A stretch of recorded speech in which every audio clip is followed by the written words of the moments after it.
Mateo capítulo 28, en nuestra primer celebración en Bet Yeshua, esta sinagoga en el Parque Histórico Descubre la Biblia. Es la primera celebración de primicias ya con la sinagoga terminada. El año pasado ya celebramos esa fiesta acá, pero todavía no tenía techo esta sinagoga, o sea que no se quejen del calor, porque el año pasado el sol estaba encima y aún así estaban muy animados y estaba llena esta sinagoga. Ahora le plació al Señor tenernos nada más a nosotros. Un pequeño remanente, muchos son los llamados, pocos son los elegidos. Entonces estamos teniendo un pequeño destello de lo que será aquel día cuando estemos cara a cara con Él. Por ahí dicen que cuando estés en su presencia te vas a llevar 3 sorpresas. La primera sorpresa es que quien tú estabas seguro que iba a estar ahí, no va a estar. Quien pensabas que de ninguna manera iba a llegar ahí, ahí va a estar. Y la tercera sorpresa es que tú vas a estar ahí. Entonces, pues bueno, vamos a hablar acerca del tema central de nuestra fe. Esta es nuestra esperanza máxima. El título de este estudio es Resurrección, la esperanza máxima. No existe una esperanza mayor que esta. El apóstol Pablo dijo que si Yeshua no resucitó, vana es nuestra fe, vana es nuestra esperanza, aún seguimos en nuestros pecados. Si Cristo no resucitó, dijo el apóstol Pablo, comamos y bebamos, que mañana moriremos. Pero toda nuestra esperanza, toda nuestra fe, todo nuestro deseo de seguirle, de obedecerle, es con la absoluta fe, con la absoluta convicción de que resucitó. Y vamos a estudiar en la serie de Comparte la Biblia, este capítulo 28 de Mateo, que también quedará en video para nuestra memoria de lo que fue la fiesta de los panes sin levadura del 2020.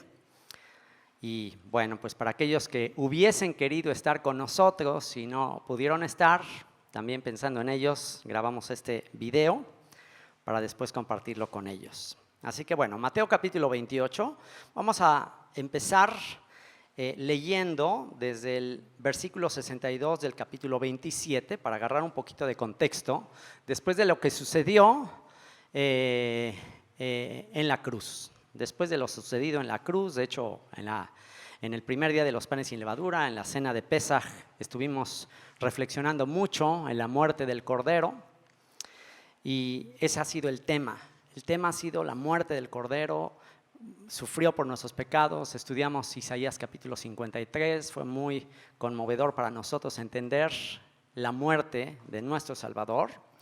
Y después de que se narra toda esa historia de la crucifixión, en el versículo 62 dice que al día siguiente, que es después de la preparación, se reunieron los principales sacerdotes y los fariseos ante Pilato, diciendo: Señor, nos acordamos que aquel engañador dijo, viviendo aún, después de 3 días resucitaré.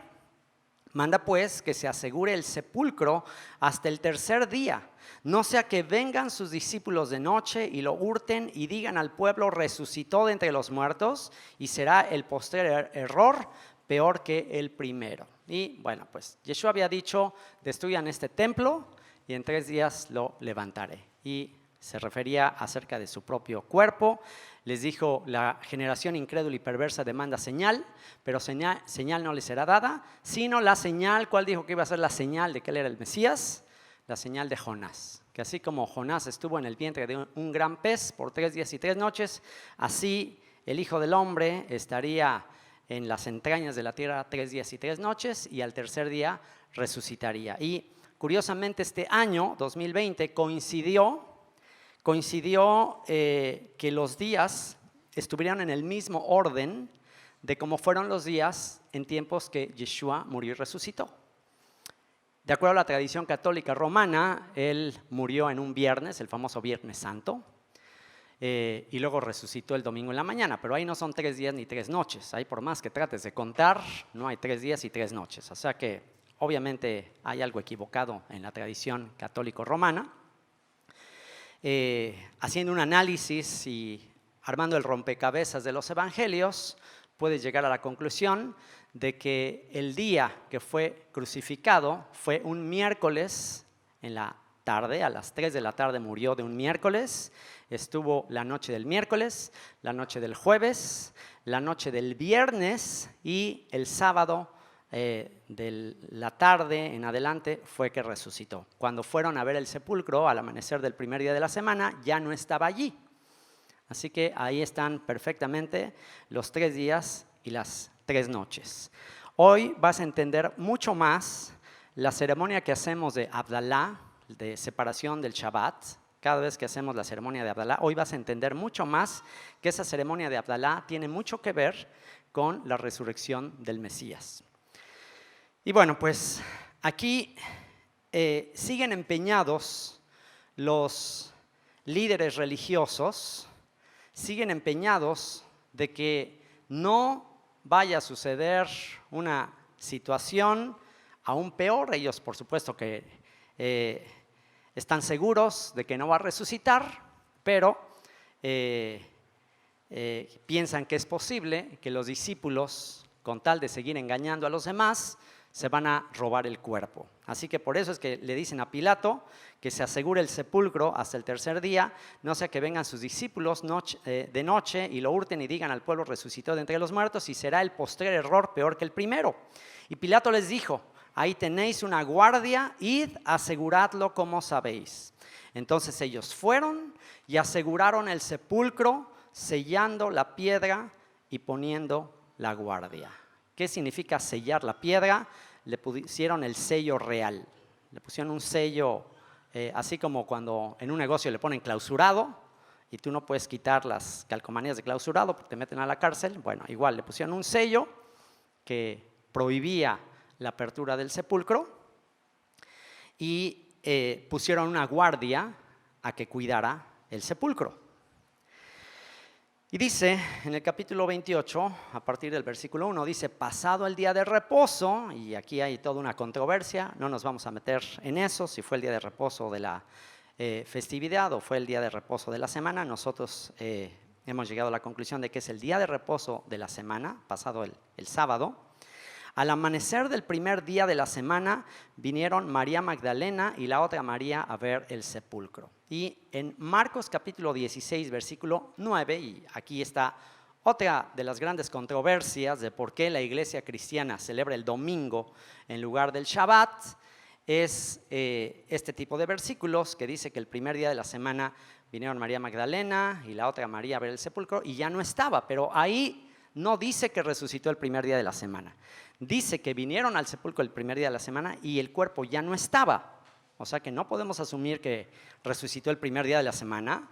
Simplemente el primer día de la semana ya no estaba.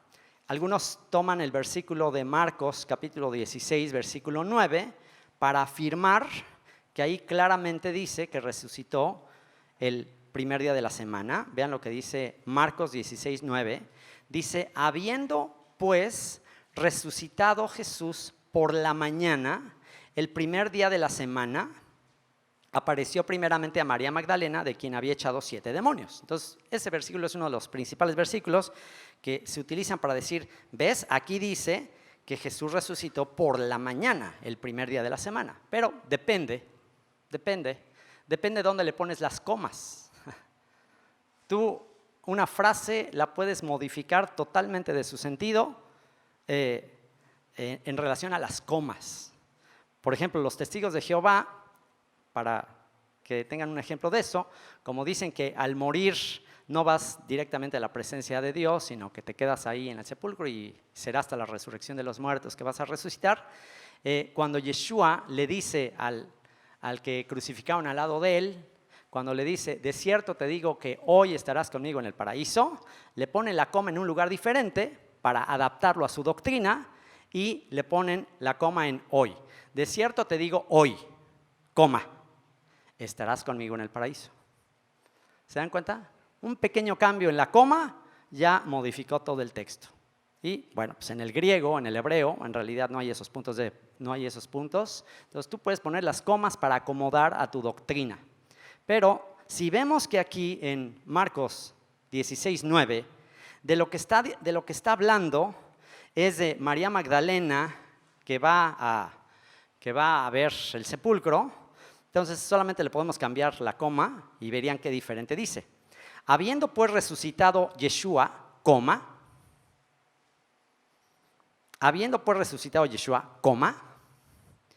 por la mañana el primer día de la semana apareció primeramente a María Magdalena. ¿Se dan cuenta? Solo depende de dónde pones la coma. Entonces, en realidad,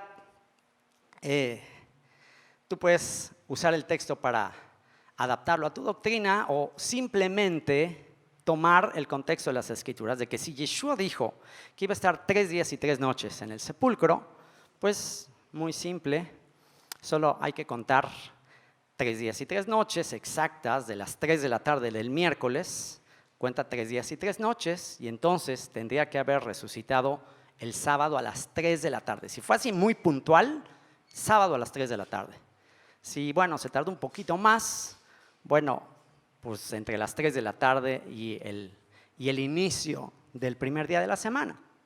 Y si vamos a la práctica apostólica del libro de los Hechos del día en que se reunían, dice que se reunían el primer día de la semana a partir del pan, y claramente vemos que se reunían el primer día de la semana, pero el pasaje donde dice que Pablo está predicando en primer día de la semana, dice que estaban dentro de un lugar y había lámparas, había antorchas. Entonces, si era primer día de la semana, entonces ¿por qué tenían antorchas en el lugar si había luz del día? Entonces eso implica que el primer día de la semana, de acuerdo a la cuenta judía de los días, el primer día de la semana comienza al atardecer del sábado. Entonces, pero bueno, mira, finalmente es lo de menos. El punto es que resucitó. Hoy vamos a aprender justamente que a final de cuentas es más importante la devoción y el amor a Yeshua que la doctrina correcta. Eso no quiere decir que no sea importante la doctrina. Eso es muy importante. No quiere decir que, como es más importante la devoción y el amor a Yeshua, entonces la doctrina no importa. No, claro que importa, pero no es más importante que el amor y la devoción. Y hoy vamos a aprender eso en este capítulo 28. Así que pasado el día de reposo, al amanecer del primer día de la semana, o sea, todavía estaba oscuro, vinieron María Magdalena y la otra María a ver el sepulcro, las últimas que estuvieron en la cruz y las primeras que fueron al sepulcro, estas dos mujeres.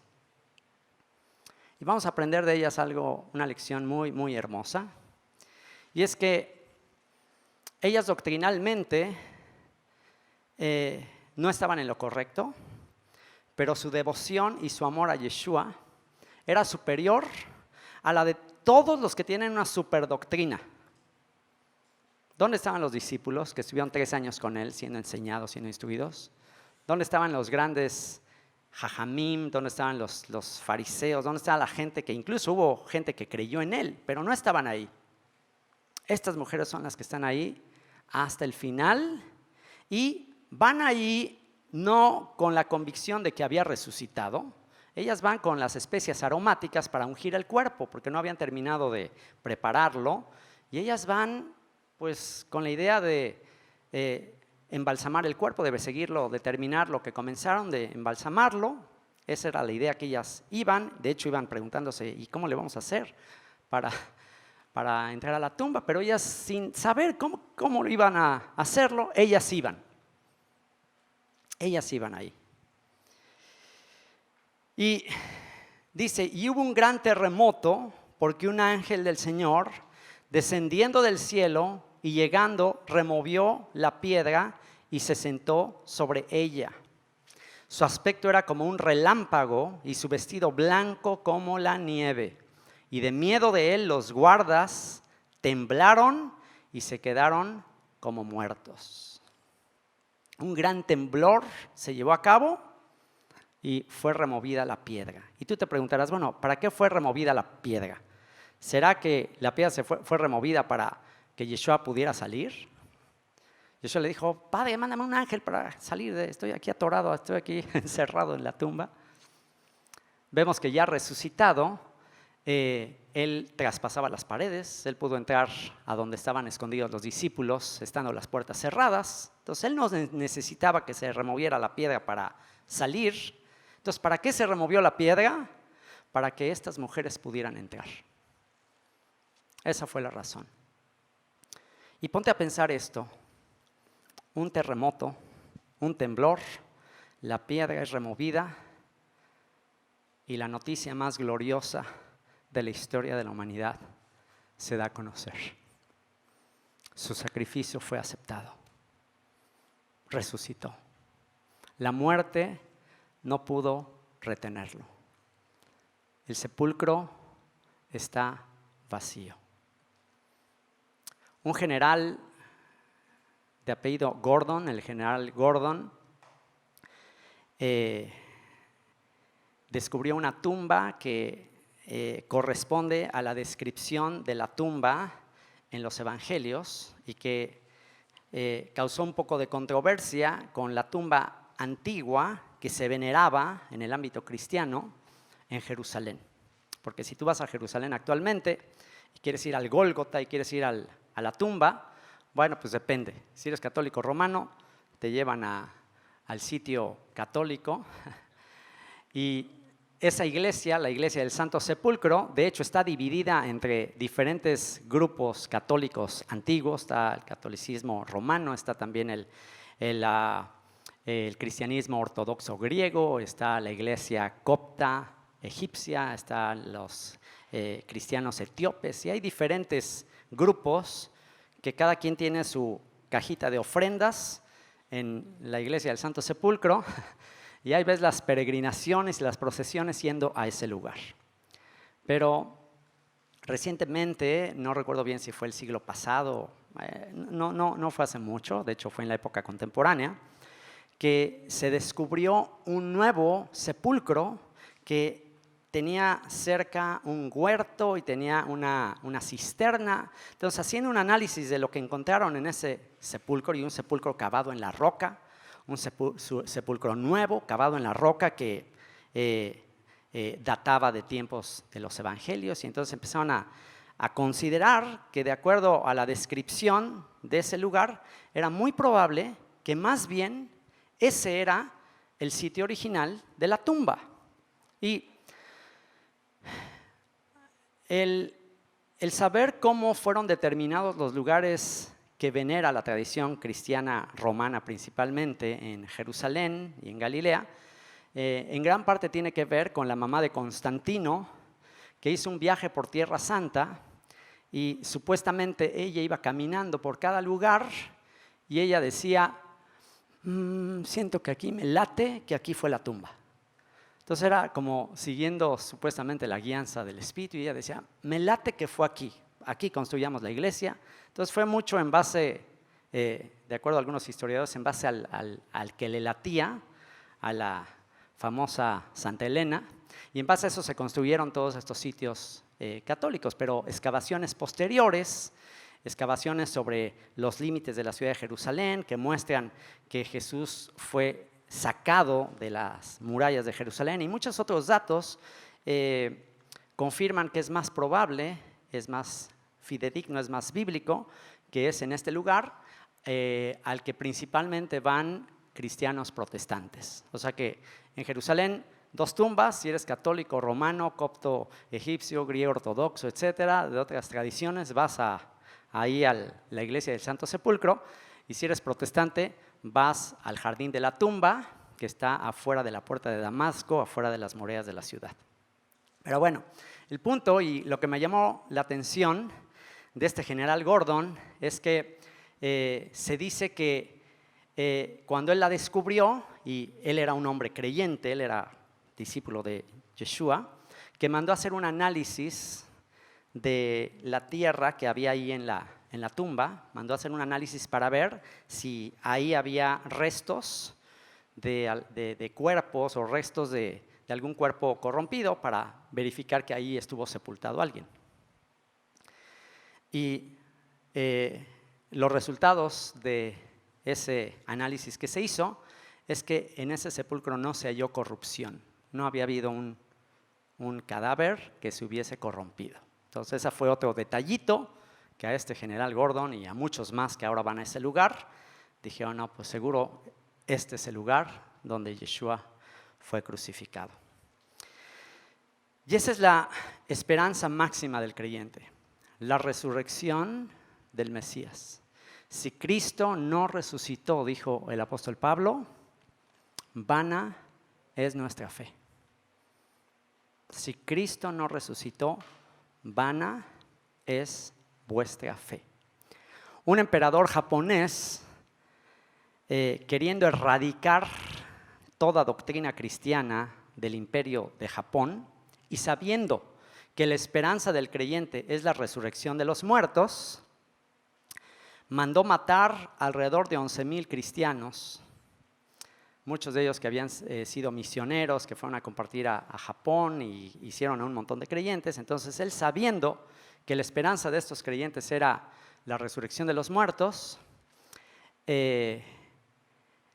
los mandó matar, les cortó la cabeza y la cabeza la sepultó en un lugar diferente, en una isla aparte de donde sepultó los huesos. Es decir, el cuerpo lo sepultó en un lugar y como a 200 millas de ahí en otro lugar sepultó las cabezas.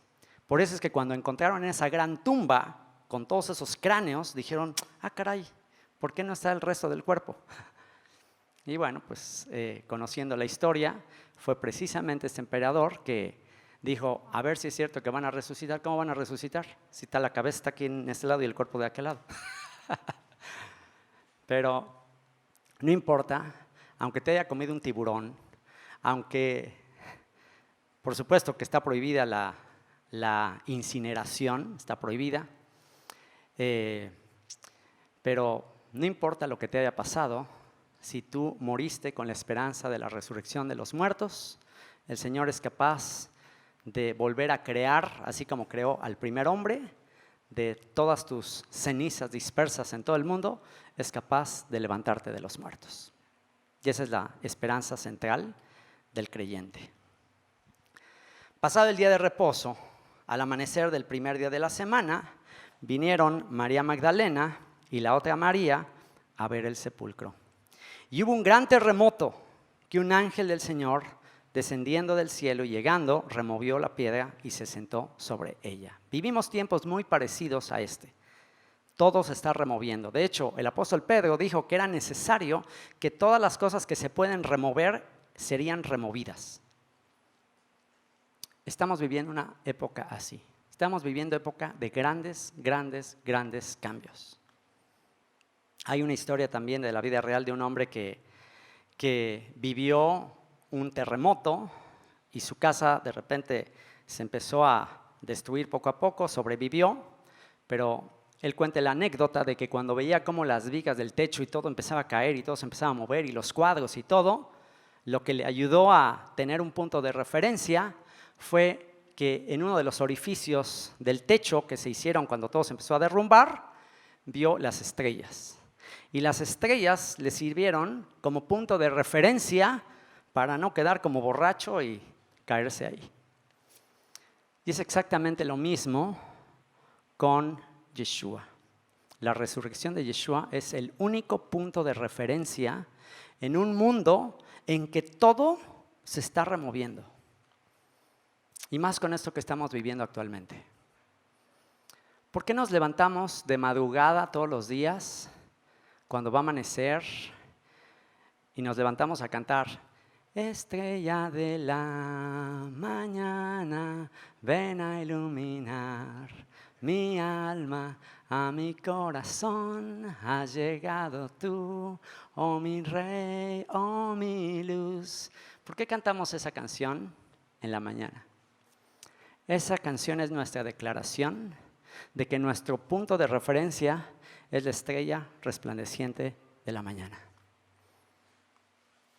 Que cuando todo se está removiendo, todo está cambiando, no sabes qué va a pasar. No sabemos ni qué va a pasar después de esta plaga de coronavirus. No sabemos qué va a pasar. Que la economía, hay una incertidumbre en el mundo de qué va a pasar. Todo está cambiando, todo está siendo removido, justo lo que dijo el apóstol Pedro. Pero ¿qué es lo único que no puede ser removido? La estrella resplandeciente de la mañana, la roca eterna. El que construya su casa sobre la roca, aunque vengan coronavirus, vientos, tempestades, terremotos, su casa permanecerá porque está construida sobre la roca. Por el que construya su casa sobre la arena, se lo va a llevar la corriente como a todos. ¿Y en qué consiste construir sobre la roca y construir sobre la arena? El que escuche mis palabras y las hace, le compararé a un hombre prudente que edificó su casa sobre la roca. Pero el que escucha mis palabras y no las hace, es como un hombre insensato, un hombre tonto que edificó su casa sobre la arena. Hubo un gran terremoto porque un ángel del Señor descendiendo del cielo y llegando, removió la piedra y se sentó sobre ella. Su aspecto era como un relámpago y su vestido blanco como la nieve. Y de miedo de él, los guardas temblaron y se quedaron como muertos. Mas el ángel, respondiendo, dijo a las mujeres: no temáis vosotras, porque yo sé que buscáis a Yeshua, el que fue crucificado. No está aquí, pues ha resucitado. Y subraya esa frase que dice a continuación. ¿Qué dice a continuación? Como dijo. Mujeres, ¿qué no le pusieron atención a que dijo que iba a resucitar al tercer día? Ha resucitado como dijo. Él es fiel. Él es fiel. Él es verdad. Todo lo que Él habla es verdad. Todo es mentira. Sea Dios veraz y todo hombre mentiroso. Mujeres, como dijo, resucitó. Y se dan cuenta, las mujeres estaban equivocadas doctrinalmente, no tenían claro eso de que iba a resucitar, pero iban enamoradas, iban por amor a la persona de Yeshua.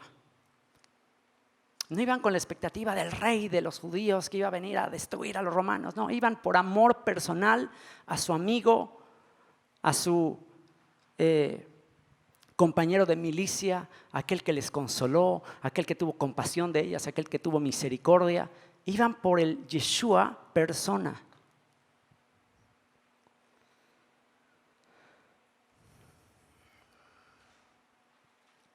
Venid, ved el lugar donde fue puesto el Señor. Y jóvenes de Unimir, pongan mucha atención a esto. 2 etapas del llamamiento.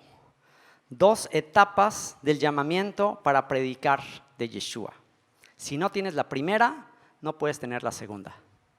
Si no cumples la primera, la segunda va a ser muy endeble, muy frágil. Y tristemente hay muchísimos predicando, muchísimos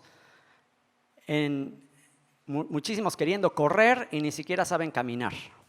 No puedes correr si primero no aprendes a caminar y si primero no aprendes a gatear. ¿Qué es gatear en la experiencia del creyente, del discípulo? ¿Qué es gatear? ¿Qué es el primer paso? El primer paso es: venid, ved el lugar donde fue puesto el Señor. Ese es párvulos, kindergarten. Si tú no tienes claro, si tú no tienes la convicción absoluta de que Yeshua resucitó, si la resurrección de Yeshua para ti no es lo más sensato, lo más lógico que existe, el acontecimiento histórico más fidedigno, si eso no lo tienes clarísimo, ¿sabes qué? El resto de tu experiencia como creyente va a ser muy frágil, va a ser muy endeble. Va a ser muy difícil que vivas la vida con esa esperanza como tu máxima esperanza. Vas a querer todavía gozar de acá los deleites, todavía vas a estar bastante en la tierra, bastante en lo terrenal, si para ti la resurrección no es el centro de tu fe. Venid, ved el lugar donde fue puesto el Señor. Y número 2, e id pronto y decid a sus discípulos que ha resucitado de los muertos. Primero te tienes que convencer intelectualmente.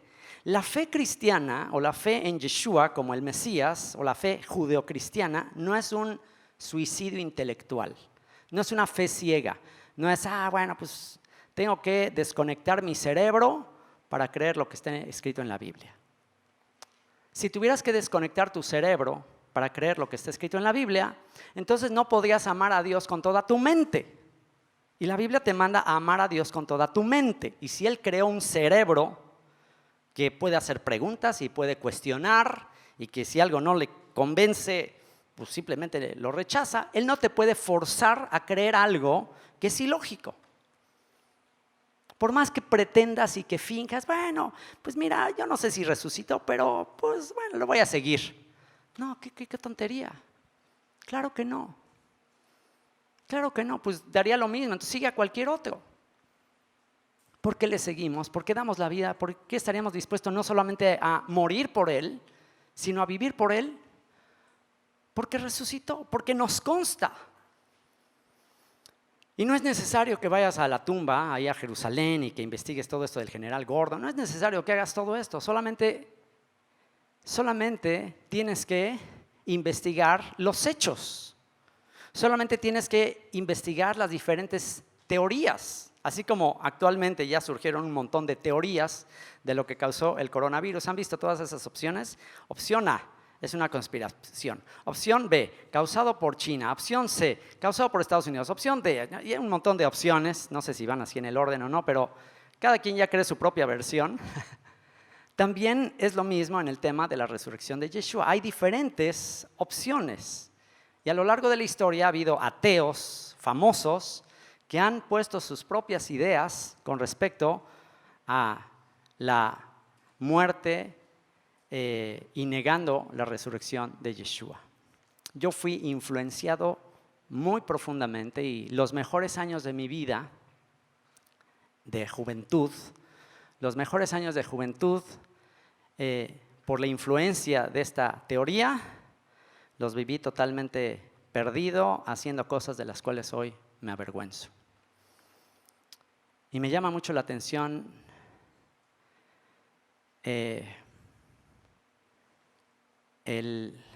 la creatividad de mi Salvador. Se me hace increíble sus caminos, inescrutables son sus caminos. Porque yo siendo un adolescente bastante inquieto, que me encantaba leer, me encantaba estar leyendo, y cada que iba, pues en aquella época no había internet, no había todas estas cosas, y si tú ibas a una casa y estabas medio aburrido, pues te ponías a ver los libros que tenían ahí, y pues yo tratando de desaburrirme un poco. En una ocasión que fui un fin de semana a casa de mi hermano Juan y mi hermana y mi cuñada Lolita, bueno, es como mi hermana también. Siempre admiré mucho a mi hermano Juan porque se me hacía muy culto, se me sigue haciendo muy culto. Pero me impresionaba que él en su casa tenía un librero grandísimo lleno de libros. De todos mis hermanos era el que tenía más libros. Entonces yo llegaba a su casa, toda una habitación llena de libros. Entonces pues estaba yo aburrido y checando todos los libros que tenía, enciclopedias, invertía muchísimo dinero en libros. Y me encantaba platicar con él porque siempre tenía respuesta a todas las cosas. Todo lo que yo le preguntaba, me lo contestaba. Entonces yo dije, bueno, yo quiero ser como mi hermano, quiero saber todo lo que él sabe. Y entonces ahí estaba viendo su biblioteca y en eso veo un libro que me llama la atención. El título decía, Jesús vivió y murió en Cachemira. Saco el libro y digo, caray, ¿este libro qué onda? Y en la portada estaba una tumba, así como en la India. Y entonces empiezo a ver ahí la parte de atrás y diciendo, no, pues el mito cristiano en este libro se derriba.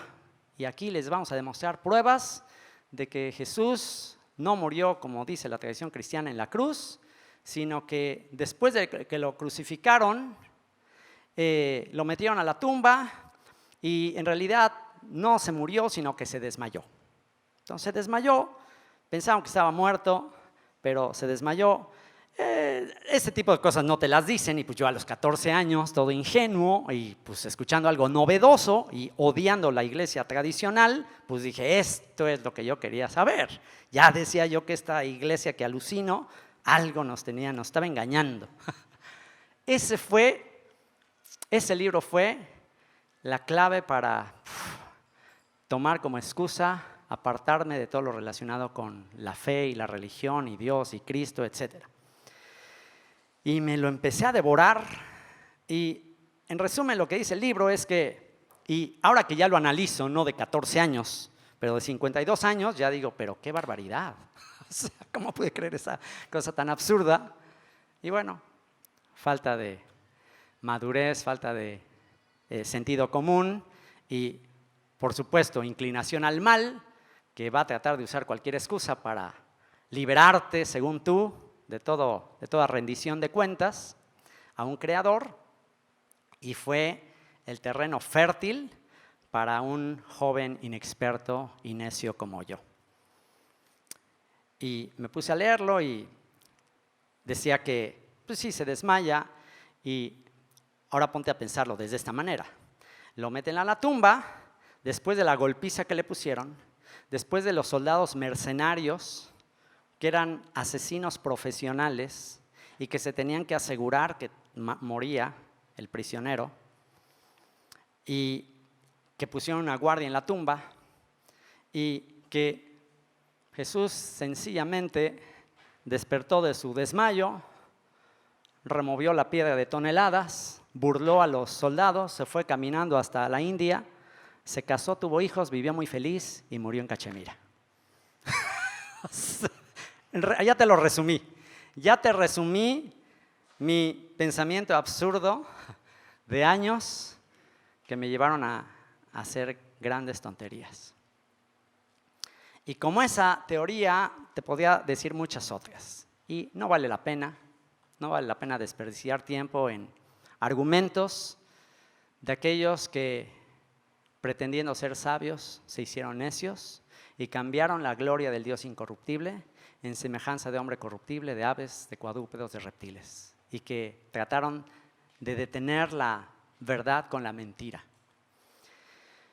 Y si primero que nada tú no te convences, pero me doy cuenta cómo Dios usó todo para bien, porque justamente ese escepticismo que causó este libro, y fue el primero de muchos otros libros que yo leí para cada vez reforzar más mi ateísmo. ¿Por qué? Porque Dios no me dejaba en paz. O sea, a pesar de que yo ya había decidido ser ateo, yo ya había decidido abandonar la religión de mis padres, pues todavía la conciencia me hablaba ahí, y para reforzar mi conciencia me puse a leer toda clase de literatura para reforzar mi ateísmo.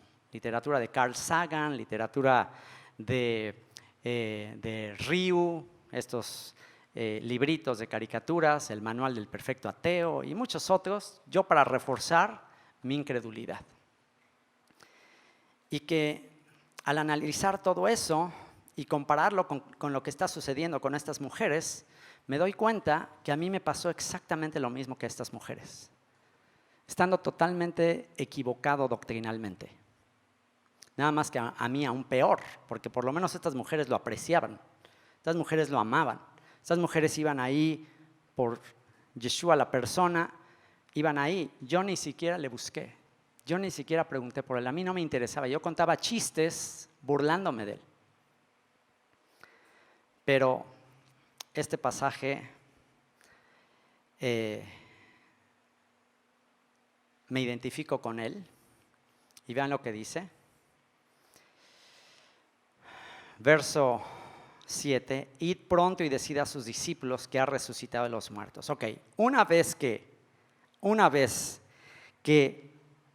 te aseguras y podías tener la certeza absoluta, y ahorita ya hablaremos de algunos aspectos básicos de cómo demostrar que Yeshua resucitó, pero el punto es que una vez que ellas estuvieron convencidas de que había resucitado, entonces la segunda instrucción fue: id pronto y decid a sus discípulos que ha resucitado de los muertos. Y aquí va delante de vosotros a Galilea, allí le veréis. He aquí, os lo he dicho. Entonces ellas, saliendo del sepulcro con temor y gran gozo, fueron corriendo a dar las nuevas a sus discípulos, y mientras iban a dar las nuevas a los discípulos, he aquí Yeshua les salió al encuentro diciendo: salve. Primeras palabras de Yeshua después de resucitar. Salve. Ahora, yo leo eso en español, salve, y me quedo así con cara de what? ¿Salve? ¿Qué es eso de salve? ¿Qué es eso de salve? Y bueno, me fui al Strong's, al léxico Strong's, para ver la palabra que se usa en el manuscrito griego, porque a final de cuentas el texto, los textos que tenemos de los que se traduce el Nuevo Testamento son en griego, hay por ahí un manuscrito en hebreo, pero la palabra que se menciona ahí del griego es una palabra que se traduciría más sencillo como alégrense, gócense, alegría, ánimo, ánimo, alégrense, alegría. Imagínate las primeras palabras de Yeshua. Alegría. ¿Por qué están tristes? ¿Cómo un creyente puede estar triste? ¿Cómo un creyente puede estar deprimido? ¿Cómo puede ser? Si he pagado el precio, si resucité. Alégrense, gócense. Y ellas, acercándose, abrazaron sus pies y le adoraron. Cayeron rendidas a sus pies. Moraleja, principio: doctrinalmente no estaban en lo correcto, pero devocionalmente estaban haciendo lo correcto.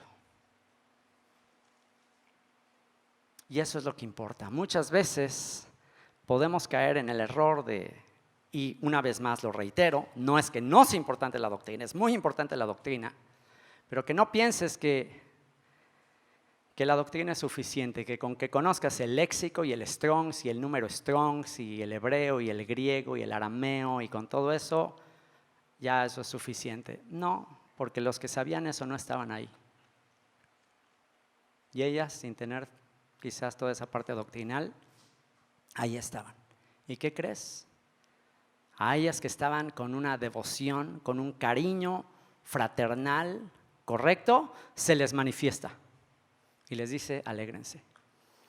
Y esto me amplió el panorama, esto rompió una vez más mis moldes, y le estoy hablando yo personalmente, porque hago mucho énfasis en la doctrina y seguiré haciendo mucho énfasis en la doctrina, pero el Señor, al leer este texto, me abrió el panorama y me mostró que Él es mucho más grande que eso, y Él ve el corazón. Y es posible que muchos millones de cristianos que no tienen la doctrina correcta, pero que tienen una devoción y un amor por la persona de Yeshua, es muy posible que Él se les va a manifestar. ¿Y cómo puede estar seguro de eso? Pues porque lo hizo con ellas, pero aún más porque lo hizo conmigo. Porque yo no tenía ningún tipo de devoción, ni respeto, ni cariño para Él, todo lo opuesto. Y Él me reveló su resurrección. Él me dio todas las pruebas necesarias para convencer a un joven súper escéptico, súper arrogante, súper sabio en su propia opinión, y me convenció de que no era tan sabio como yo pensaba. Y sin buscarle, sin preguntar por él, se me manifestó y me dijo: ya, alégrate, gózate. Deja de estar de amargueto diciéndole a todo el mundo. ¿Qué buena noticia es eso? Qué buena noticia decirle a la gente que no existe Dios. ¿Qué esperanza le estás trayendo a la gente? ¿Qué número 1-800 le estás compartiendo a la gente en problemas, en aflicciones? ¿Han oído de esas hotlines, de esas líneas? Si tienes algún problema, si estás a punto de suicidarte, si estás así, terrible crisis, llama al 1-800 y aquí te vamos a ayudar. ¿Saben cuál es el hotline, el 1-800 del ateo?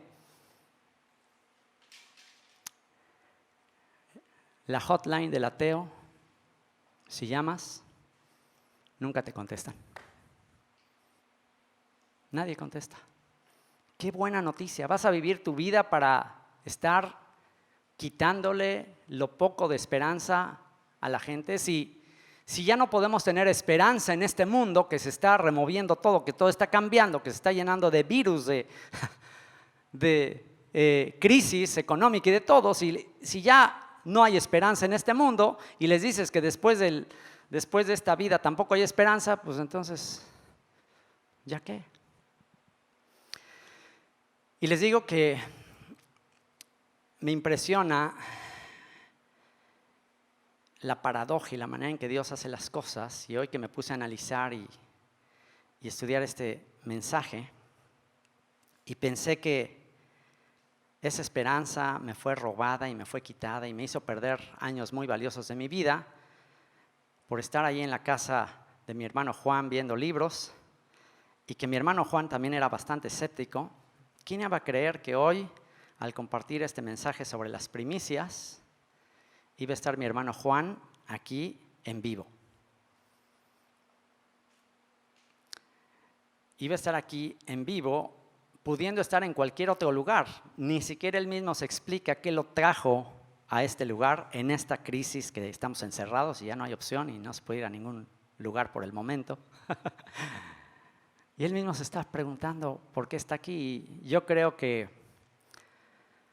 debe haber muchas más razones, pero una de las razones, Juan, es que tenías que estar aquí el día de hoy en este mensaje. Y tenías que salir en este video. Ahorita te voy a invitar a que pases y digas algo en este video. Y les voy a decir por qué. Porque siempre he admirado a mi hermano Juan.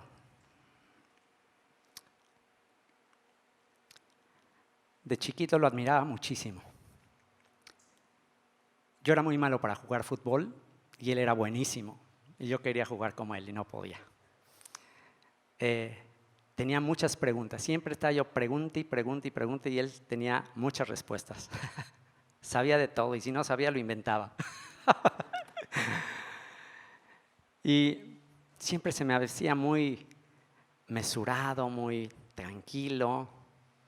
Y quizás yo encontré en él y en otros de mis hermanos, pero en especial encontré en él, y aparte porque me gustaba su casa ahí en Lomas Verdes, tenía una casa muy bonita en un fraccionamiento muy allá de aquella época, un fraccionamiento, una casa así padrísima con un jardín, y hubo una época incluso en que como que él cubrió una imagen paternal que yo necesitaba, y hubo un tiempo en que lo empecé a ver así como papá. Al grado que cuando iban a nacer su primer hijo, le pregunté un día a mi mamá, porque ya había embarazada a su esposa y pues el típico celo, y le pregunté a mi mamá, mamá, ¿a quién se le quiere más? ¿A un hijo o a un hermano? Y mi mamá fue y le dijo a mi hermano, le dice, oye, ¿qué crees que me preguntó eso? Y mi hermano Juan le dice, no le hubiera dicho que a un hijo. Porque mi mamá, pues claro que a un hijo, ¿qué pregunta es esa?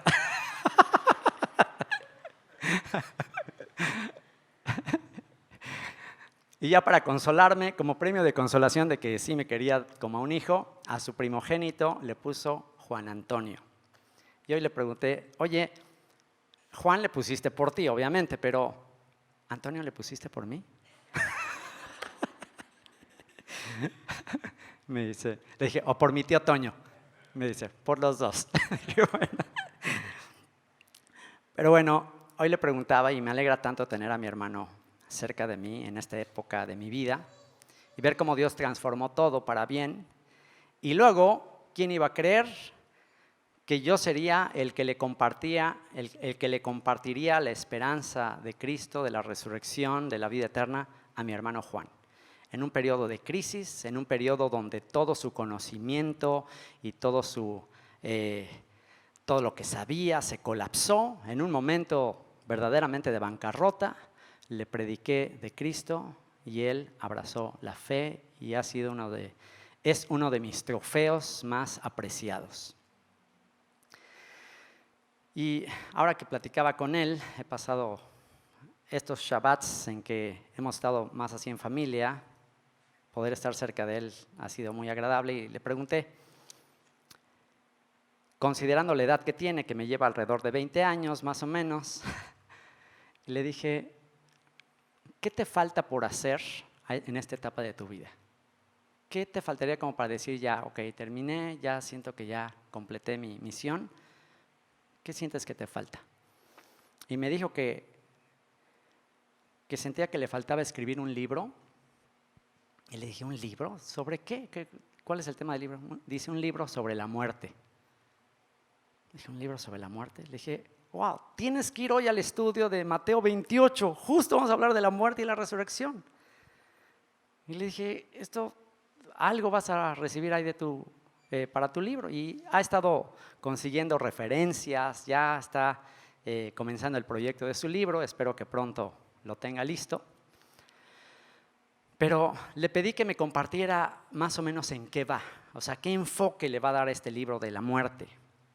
Y me comentó algo muy interesante que nunca antes lo había pensado, nunca antes lo había considerado, y él no sabía que le iba a pedir que nos lo compartiera el día de hoy.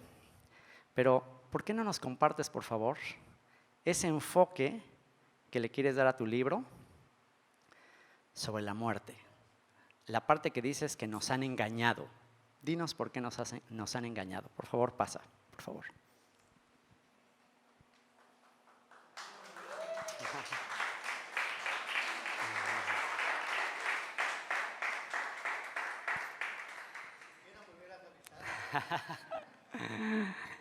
Y es muy emocional mi hermano, llora de todo.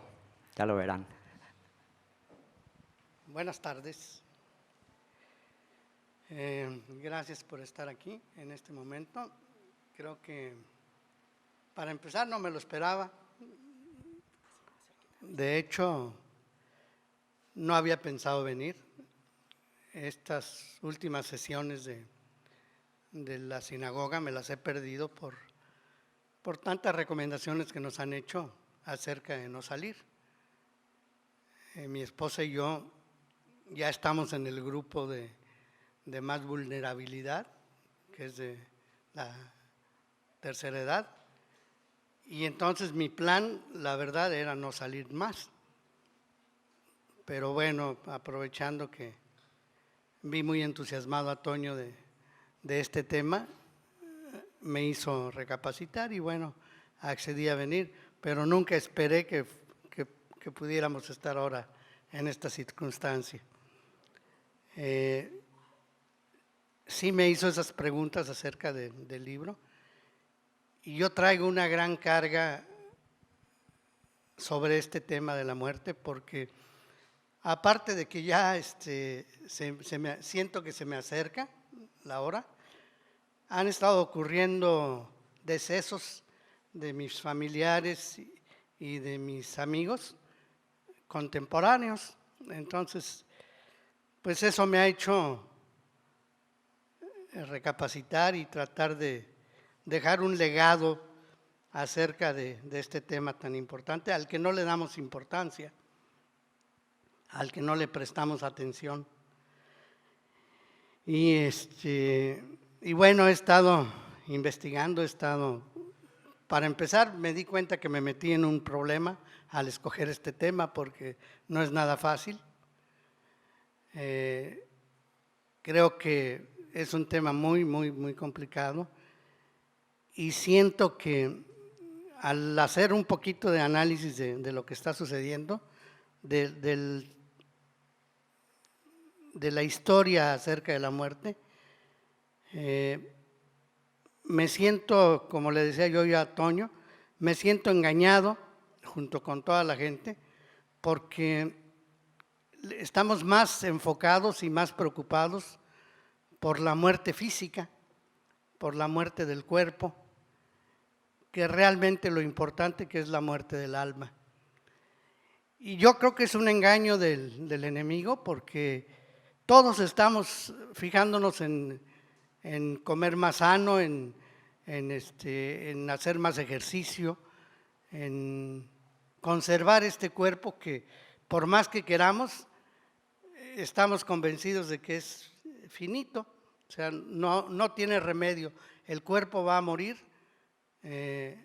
a lo mejor a los 70, a los 80, pero es algo inevitable y pocas veces o casi nunca le hacemos caso o nos preocupamos por mantener la vida del alma, la vida del espíritu. Y yo creo que es ahí donde estamos totalmente errados. Hay muchos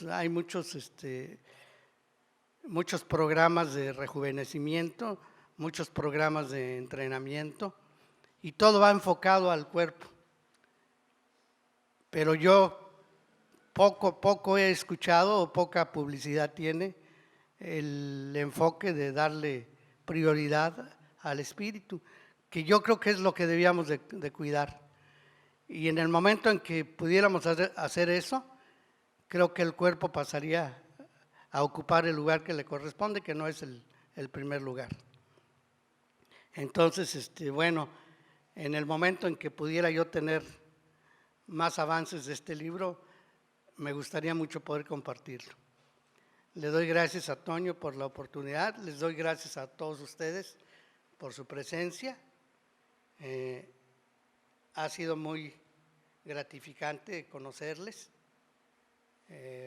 Vamos a procurar seguir aquí, pero no creo que sea tan factible. Yo de hecho, tengo 10 años viajando y me siento como prisionero aquí, la mera verdad. Yo quisiera seguir conociendo lugares, quisiera seguir visitando a mis nietos y en cuanto nos den luz verde, creo que nos iremos a continuar con esto. Le doy muchas gracias a Dios por permitirnos estar y les agradezco su atención. Gracias.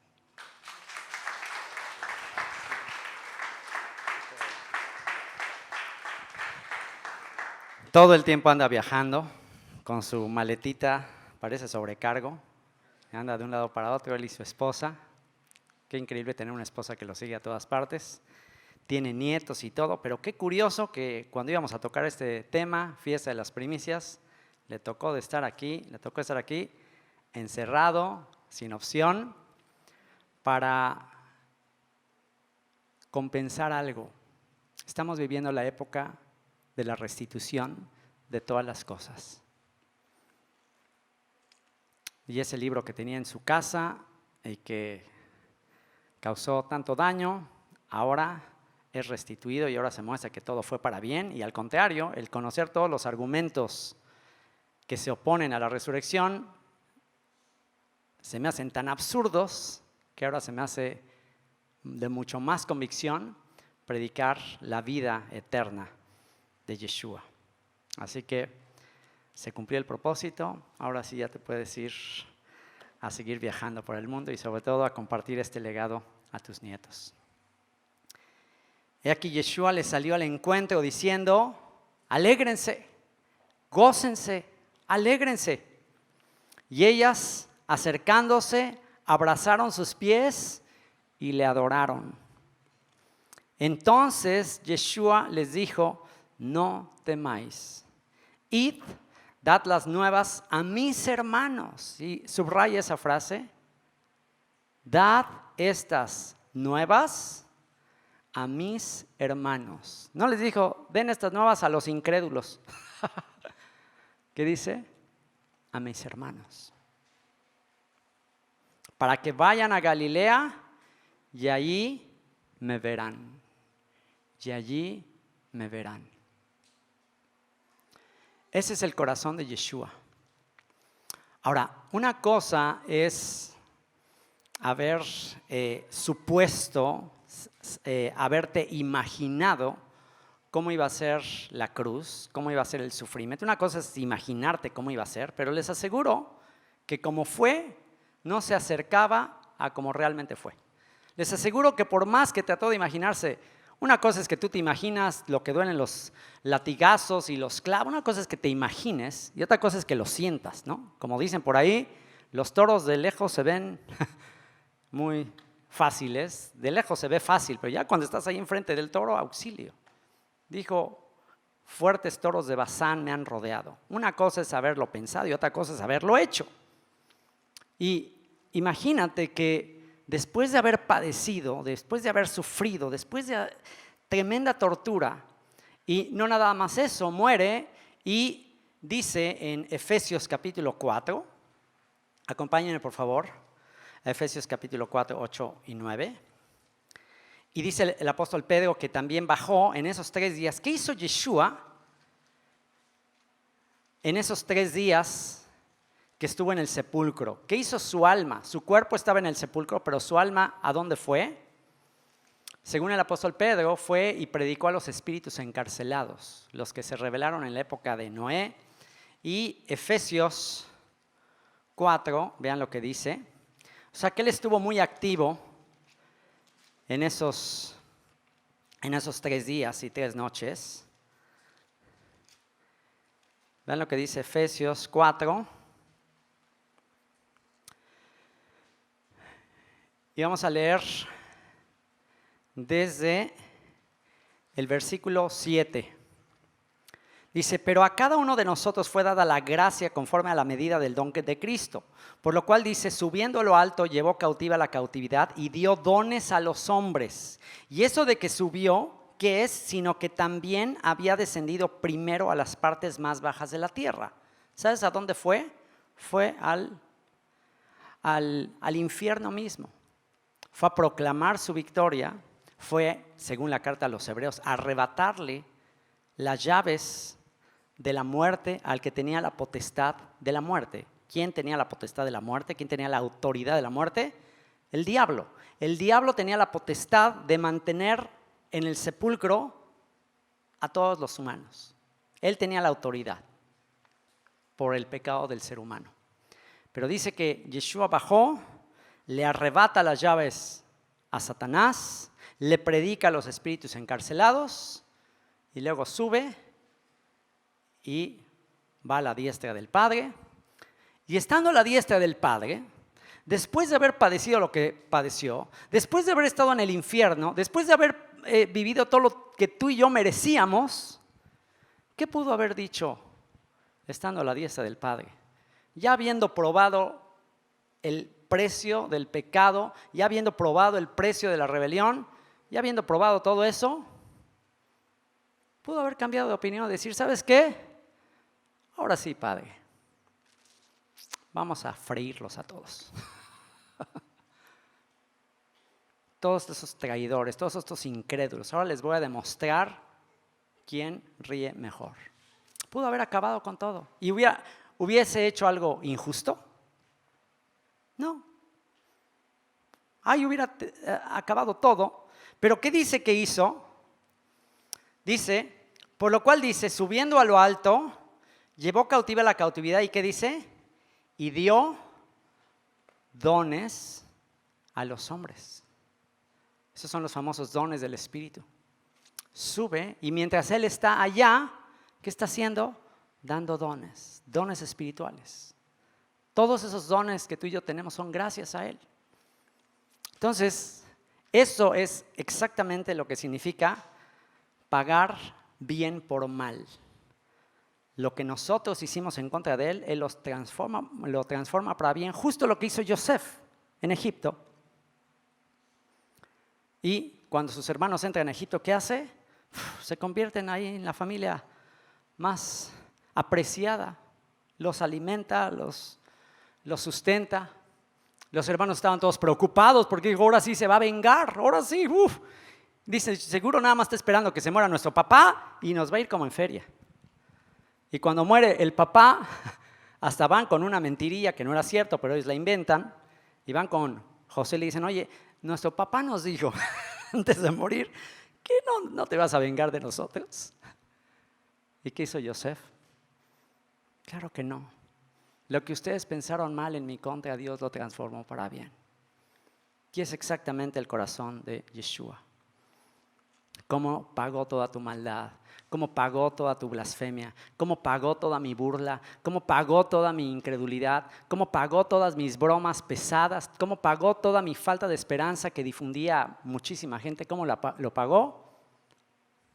Con dones, con darme el don de construir un lugar como esto, Bet Yeshua, para anunciar su nombre.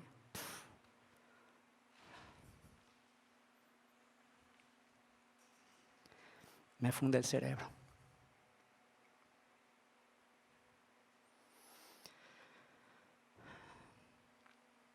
Entonces Yeshua les dijo, no temáis, id, dad las nuevas a mis hermanos para que vayan a Galilea y allí me verán.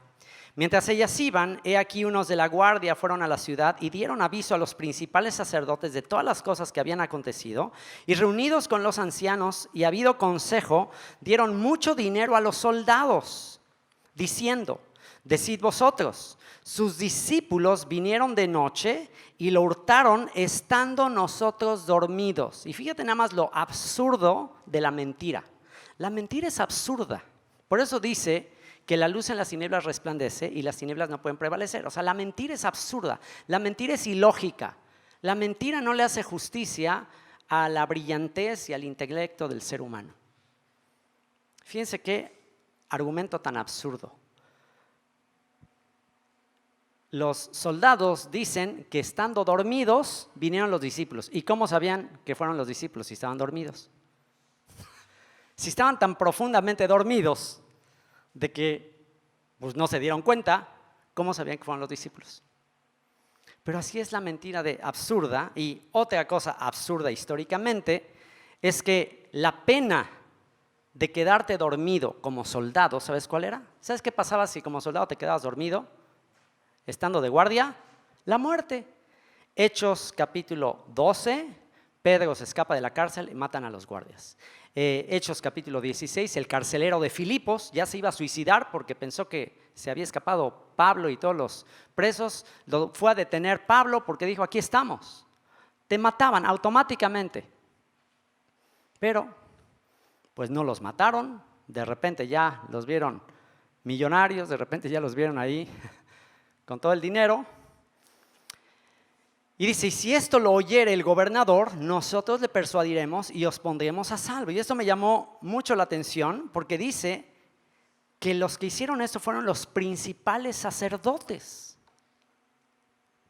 Los principales sacerdotes, conociendo toda la doctrina, conociendo las escrituras y teniendo la evidencia,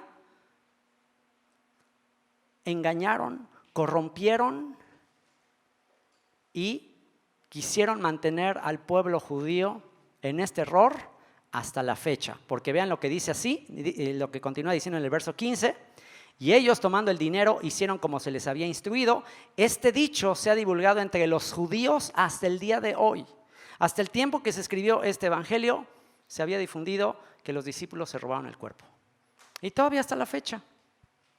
Esa es una de las teorías, que se robaron el cuerpo, pero es tan absurda. Los discípulos murieron como mártires. Millones de cristianos fueron martirizados. Tú no estarías dispuesto a morir por una mentira que tú mismo inventaste. Eso es no conocer la psicología, la mentalidad del ser humano, que obviamente ante una tortura, ¿por qué creen que la mafia y los grandes ejércitos torturan a alguien y no hay manera? Si te torturan, si matan a tu familia, los quemaban vivos, los ponían como antorchas, los echaban a las fieras. Y los apóstoles murieron como mártires. El apóstol Pedro murió crucificado, lo iban a crucificar y dijo, no soy digno de morir como mi Señor, y lo crucificaron de cabeza. Más de 500 testigos lo vieron vivo. Pero me llamó la atención cómo es que los principales sacerdotes difundieron esta mentira. Esto que me muestra una vez más, que infiltrados entre los principales sacerdotes, y no me queda duda que esto sigue sucediendo actualmente, estaban no judíos, sino la sinagoga de Satanás. Judíos conversos, edomitas, descendientes de Saúl, infiltrados. Por eso Yeshua a algunos de ellos les dijo, ustedes son hijos de vuestro padre, el diablo. Ellos se infiltraron, ellos decían somos hijos de Abraham, y Yeshua, que los conocía y que conocía su naturaleza y que sabía lo que había en su corazón, les dijo, si fueran hijos de Abraham, las obras de Abraham haríais, pero ustedes son hijos de vuestro padre, el diablo. Y este es uno de los textos que nos muestra que cualquiera que está tratando de ocultar la resurrección de Yeshua, el acontecimiento más importante de la historia, es simiente de la serpiente. Generación de víboras, les dijo Yeshua. Generación de víboras, ¿qué quiere decir? Simiente de la serpiente.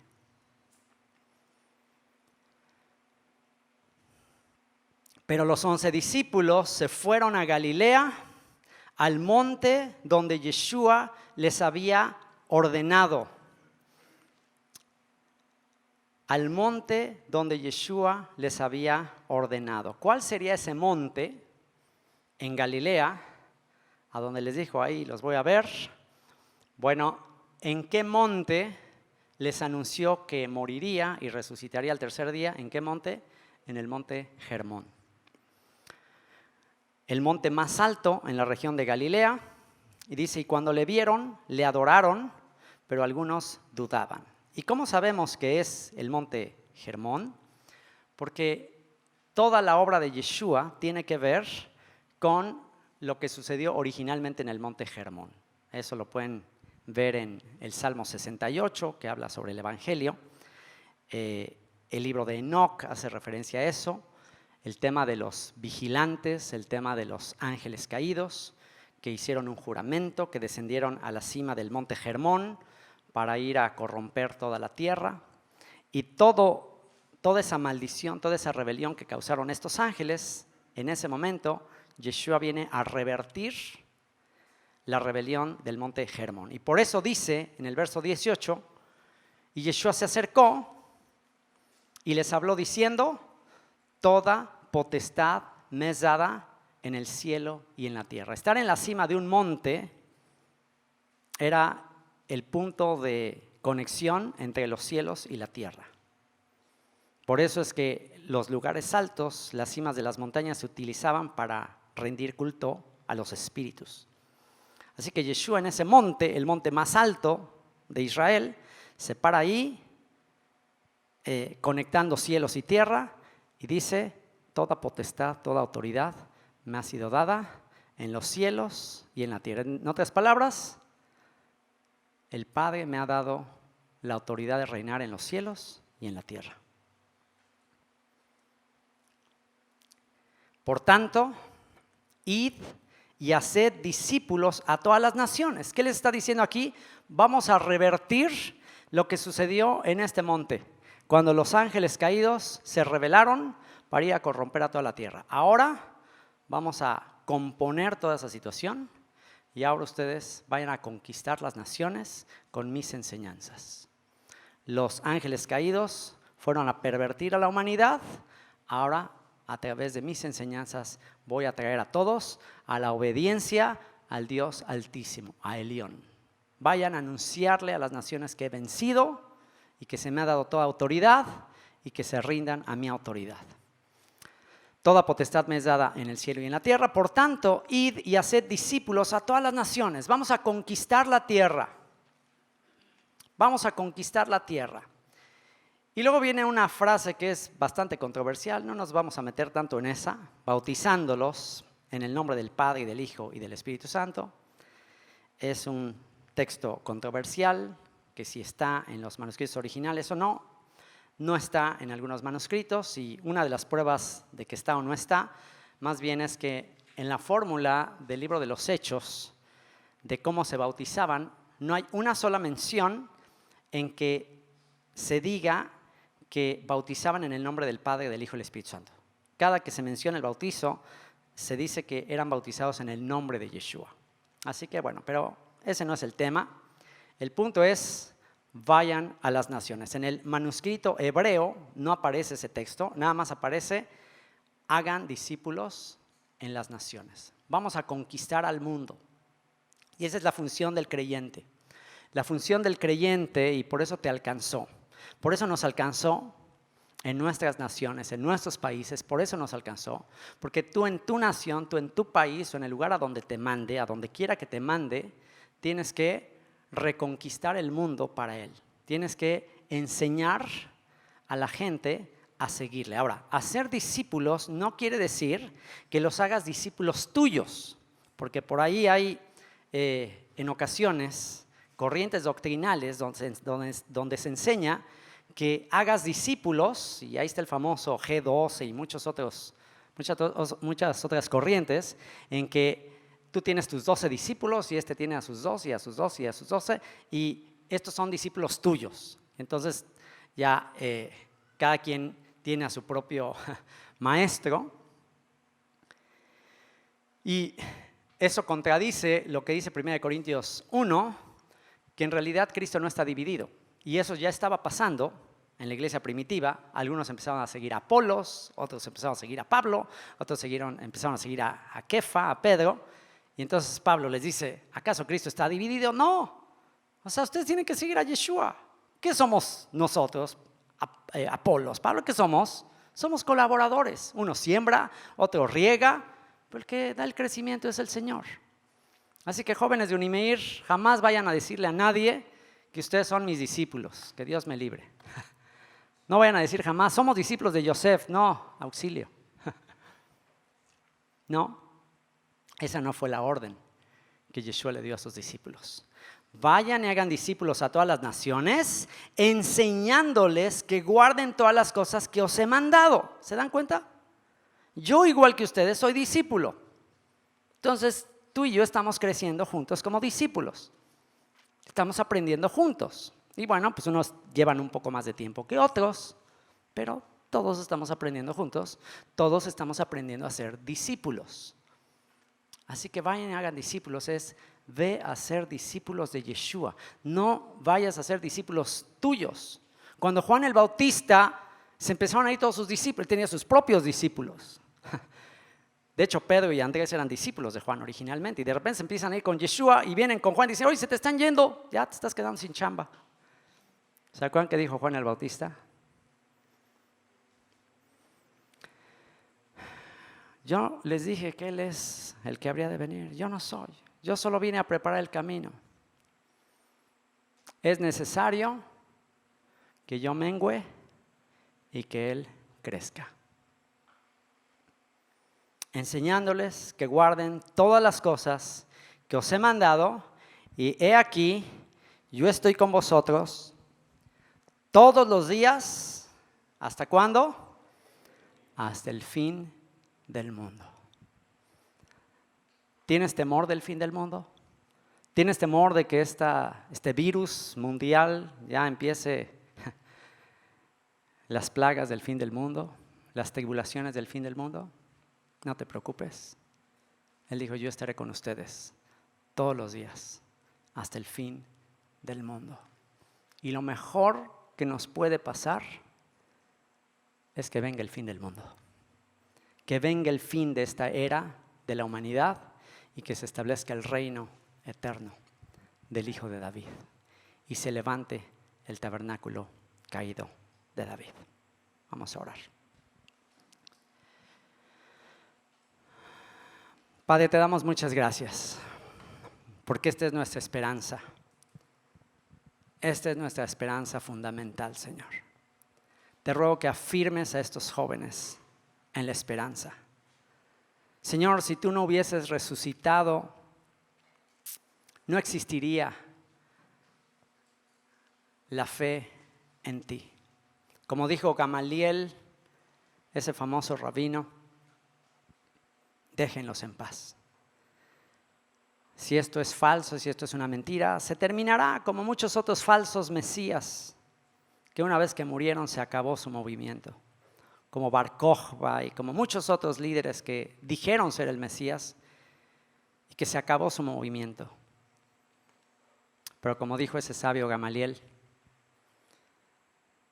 si en verdad resucitó y si esto viene de parte de Dios, no podremos detenerlo y no sea que nos hallemos luchando con Dios.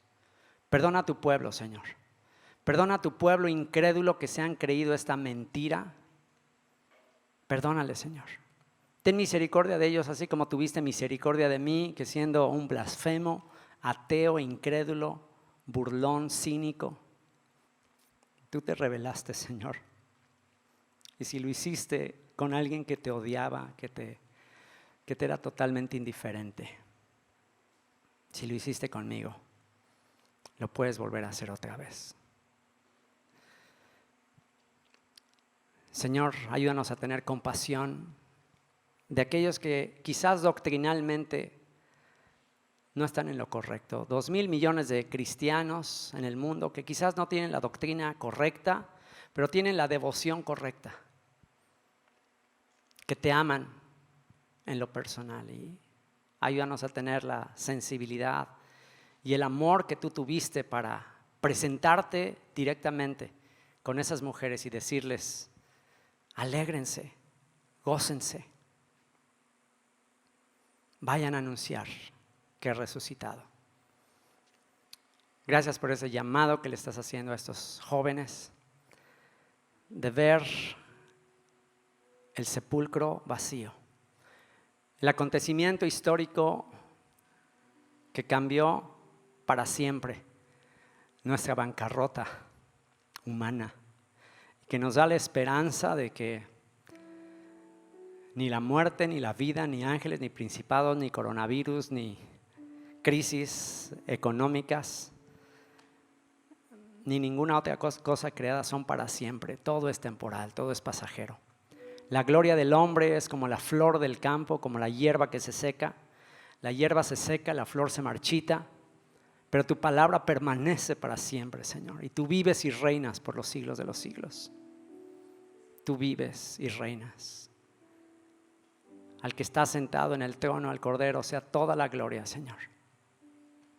Tú vives, tú reinas, tú has resucitado. Y hoy, Señor, comenzamos la cuenta del Homer. O comenzamos esa cuenta de 7 semanas completas rumbo a la fiesta de Pentecostés, donde por 50 días nos estaremos purificando, nos estaremos depurando, estaremos renunciando a todos nuestros instintos bajos, animales, para presentarnos como trigo en la fiesta de Pentecostés. Que esta cuenta del Homer, Sefirat Homer, nos haga como zafiros delante de ti, Señor.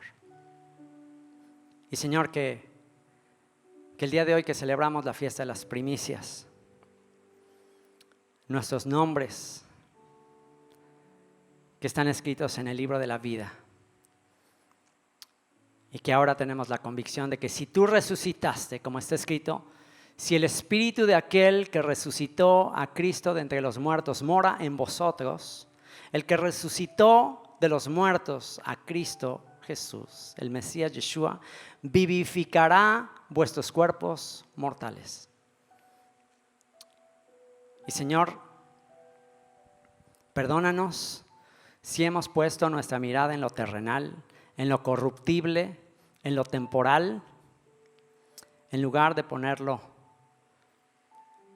en lo que es eterno. Tu palabra dice que por muy robusto que sea el ser humano, durará hasta 120 años, por muy robusto, quizás un récord que alguien llegue a esa edad. Pero ¿qué son 120 años comparados con la eternidad?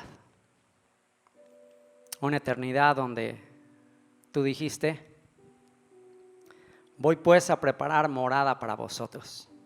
Y si me fuere, vendré otra vez y os tomaré a mí mismo, para que donde yo estoy, vosotros también puedan estar.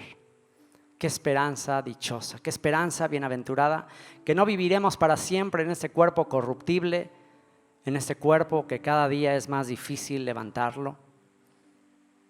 Qué glorioso, Señor, que un día cambiarás nuestra vergüenza, nuestra corrupción, en gloria, en poder. Mas ahora, Cristo ha resucitado. Primicias de los que durmieron es hecho. Señor, que al mover estas primicias el día de hoy, al mecer estas primicias a los 4 ángulos de la tierra, norte, sur, este, oeste, arriba, abajo, nos llenes de esperanza, Señor. Que eso es lo que realmente importa, la vida eterna. La vida eterna. Esta es la vida eterna, que te conozcan a ti, el único Dios verdadero, y a Jesucristo, a Yeshua, el Mesías, que nos fue enviado. Si alguien tiene la hojita, ahora sí que les pedí.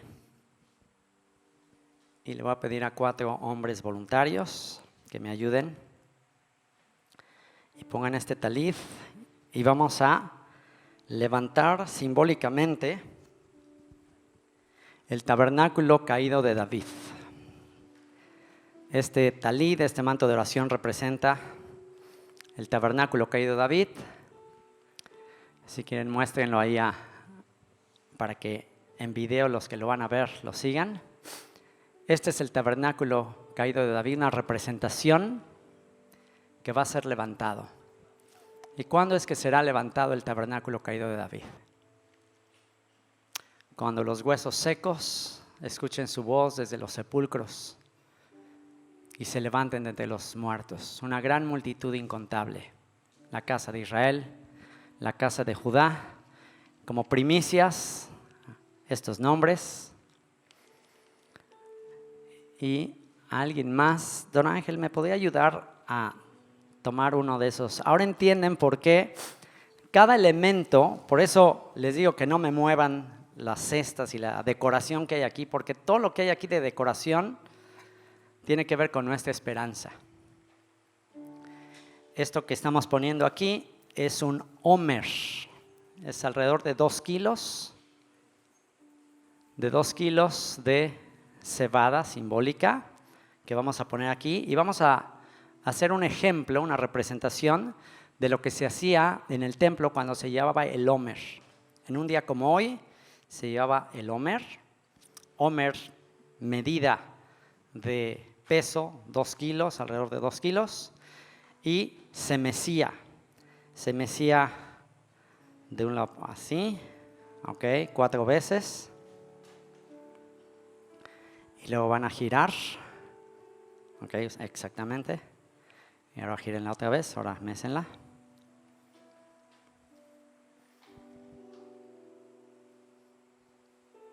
Vuelvan a girar, van a hacer eso 4 veces. El movimiento representa vida. No dejarás mi cuerpo en el Seol, ni permitirás que tu santo vea corrupción. El sepulcro no es el fin del creyente. El sepulcro es la metamorfosis a la vida eterna, la vida que realmente vale la pena. Ahora vamos a mecerla de arriba para abajo 4 veces. Y ahí están esos nombres de los que estamos acá como primicias, de los que han de resucitar. Primero en este orden está escrito, primero Cristo, las primicias, después nosotros, los que hayamos quedado para la venida del Señor. Y esa es nuestra esperanza.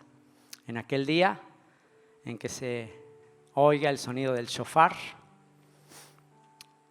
Javi, ¿puedes tocar el shofar, por favor?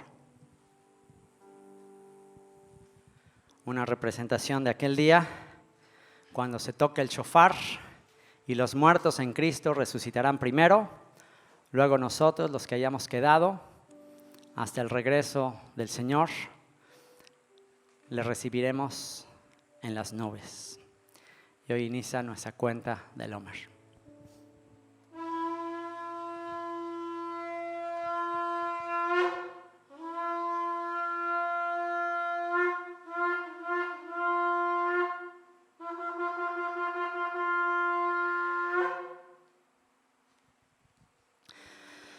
¿Alguna vez has visto esos programas o videos donde dice cómo viven los ricos y famosos?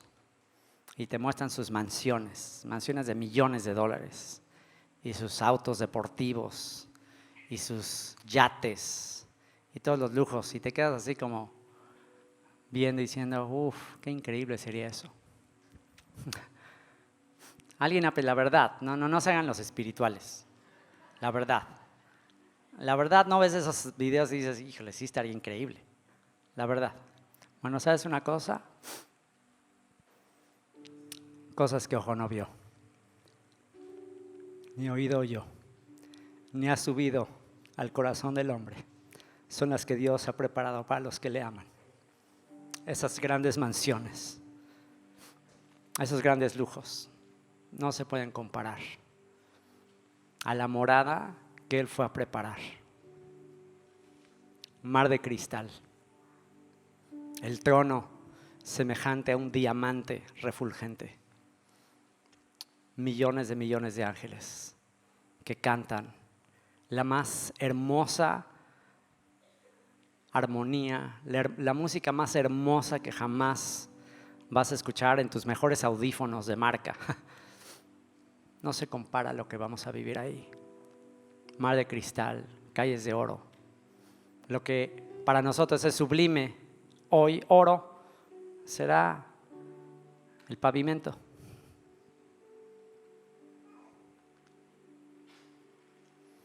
Esa es nuestra esperanza.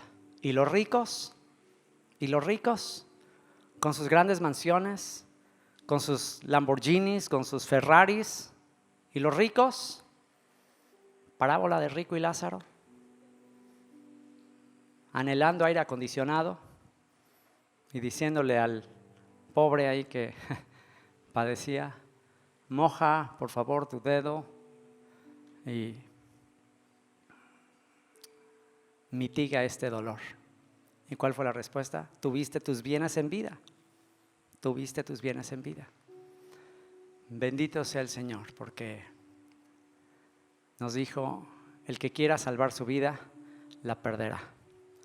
Pero el que esté dispuesto a perderla por causa mía, la ganará.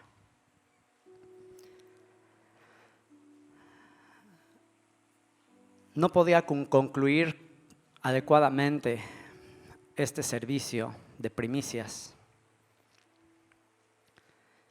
sin una decisión personal.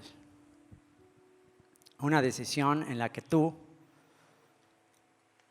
basado en lo que acabamos de estudiar, el día de hoy le dices, Señor,